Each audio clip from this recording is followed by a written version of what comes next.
Assalamualaikum warahmatullahi wabarakatuh. Teman-teman sekalian, saya Khadijah Makarim. Topik kita kali ini adalah akan membahas tentang sistematika penulisan studi pustaka. Jadi pada video terdahulu saya menjelaskan apa yang dimaksud dengan penelitian kepustakaan atau penelitian literatur atau penelitian pustaka. Nah, ini dalam rangka sambungannya itu adalah saya ingin menjelaskan apakah sistematikanya sama dengan penelitian jenis kuantitatif atau kualitatif yang lain. Jadi secara umum itu sama. Andai kata misalnya di kampusmu biasa menulis panduannya itu adalah 6 bab, ya ini pun tetap 6 bab.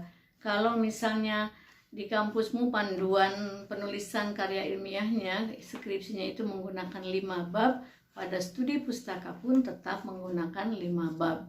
Nah, pada kali ini saya ambil contoh yang menggunakan 5 bab.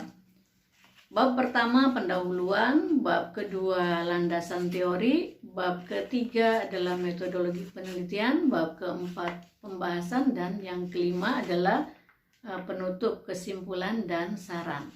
Sekarang kita lihat yang pertama, bab 1.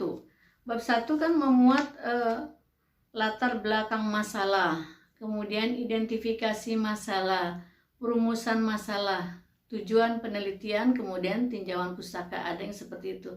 Tinjauan pustaka itu adalah memuat tentang penelitian terdahulu yang relevan dengan judul penelitianmu gitu ya.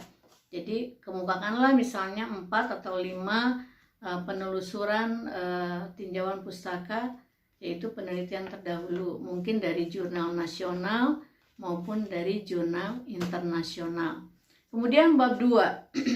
Bab 2 itu adalah landasan teori. Jadi meskipun kamu meneliti tentang tinjauan pustaka, itu tetap ada landasan teorinya.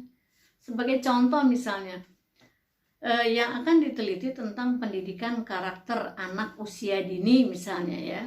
Berarti yang ada di tinjauan pustaka itu adalah teori tentang karakter, pendidikan anak usia dini, kemudian tahap-tahap berpikir pada anak usia dini. Itu minimal paling ada di dalam bab 2 gitu ya. Nah, baguslah itu kalau ditambah lagi dengan teori yang lain yang mendukung, misalnya tentang perkembangan motorik halus, motorik kasar, dan sebagainya lah, yang sesuai dengan judul penelitianmu. Kalau misalnya penelitianmu tentang kebijakan pemerintah misalnya, tentang apa ya, kemukakan di situ ya. Misalnya tentang lingkungan hidup, berarti teori tentang lingkungan hidup gitu.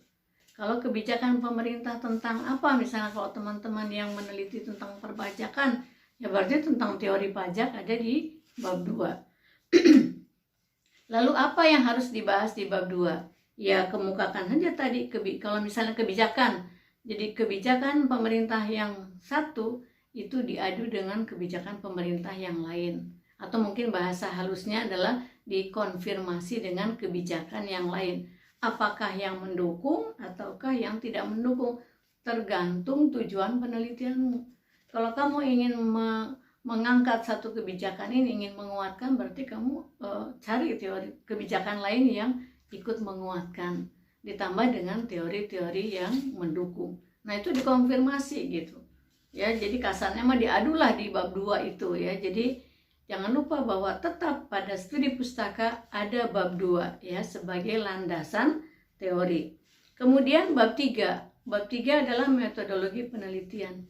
Ya jelaskan di situ prosedur ataupun proses yang akan dilalui oleh kamu selama menulis studi pustaka. Kalau mau pakai data sekunder di dalam studi pustaka itu, kemukakan data tentang apa yang sekunder itu. Kemudian dari mana kamu mendapatkan data sekunder itu?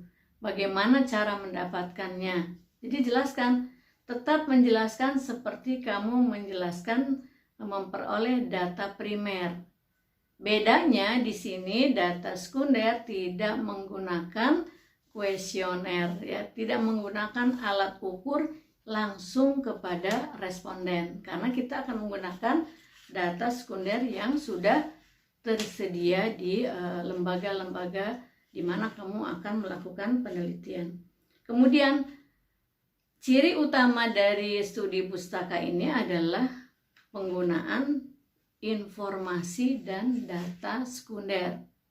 Jadi boleh pilih, kalau judulnya adalah tentang pemikiran satu tokoh atau tentang bedah buku, berarti kamu tidak memerlukan data, memerlukannya informasi, yaitu data yang sudah diolah.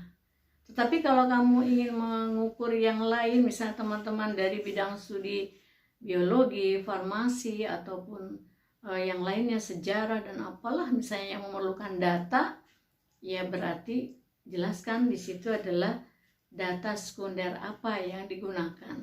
Jelaskan di bab 3. Dari mana data itu?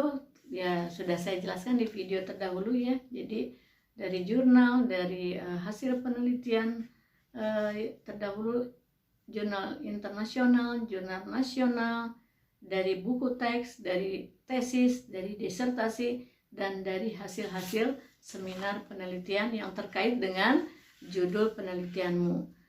Kemudian yang keempat, bab 4. Bab 4 itu adalah pembahasan.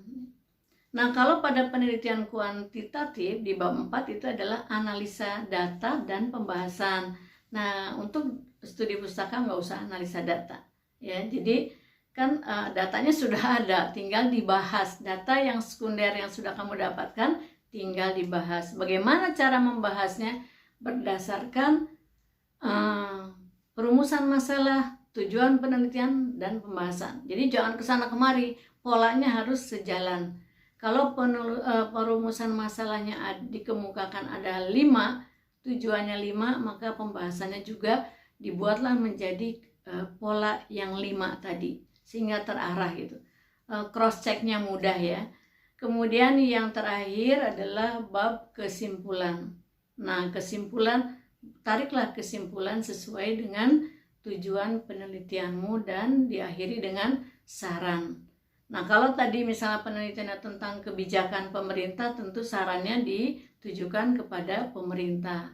Kalau tadi misalnya contohnya judulnya tentang peningkatan kompetensi pendidik anak usia dini, itu sarannya bisa kepada berbagai pihak ya, baik misalnya pihak sekolah, pihak penyelenggara pendidikan, ataupun pemerintah sebagai pihak yang mengeluarkan undang-undang. Nah, teman-teman sekalian, itu yang harus kamu lalui jika kamu melakukan penelitian studi pustaka. Jadi kalau di kampusmu menggunakan standar 5 bab penulisannya, pada studi pustaka juga tetap 5 bab ya. Hanya caranya itu isinya yang berbeda. Demikian, mudah-mudahan ini bisa lebih mempermudah teman-teman yang harus berganti pendekatan, harus berganti metode, atau mungkin juga ganti judul sama sekali, atau ganti salah satu variabelnya saja. Saya ingin bantu teman-teman, tidak usah panik, tidak usah kok kayaknya susah amat nih studi pustaka.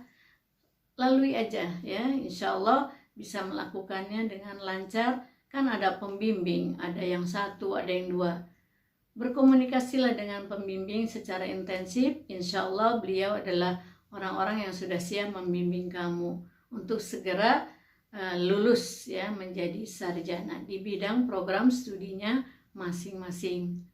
Terima kasih, jangan lupa dukung terus channel ini untuk selalu memberikan like dan komen dan subscribe. Assalamualaikum warahmatullahi wabarakatuh.